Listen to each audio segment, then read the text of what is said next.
akiisha kwa ajili ya juu yenu Roho Mtakatifu nguvu za kufanyaje?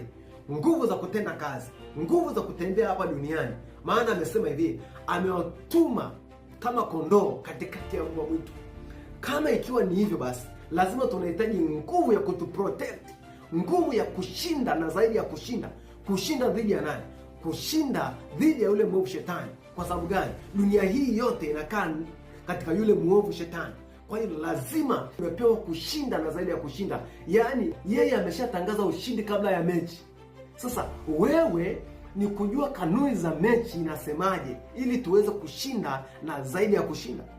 Jina la Bwana libarikiwe. Kwa hiyo huwezi ukashinda kabla ulichukua hizo kanuni.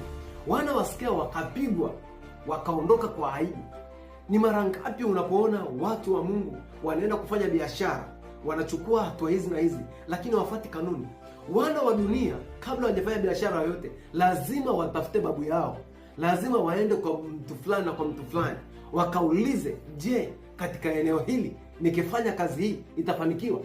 Je, katika jambo hili ninapokwenda kufungua biashara fulani, lazima tumuite mzee fulani, lazima tuite hiki na kile, tuchinje, lazima tuite hapa, tumwage damu, tufanye kitu ili jambo fulani lipate kutokea. Lakini watu wa Mungu wamekwama katika hilo eneo. Jina la Bwana libarikiwe. Kwa hiyo lazima tujue vyanzo vya nguvu zetu ni katika Yesu Kristo.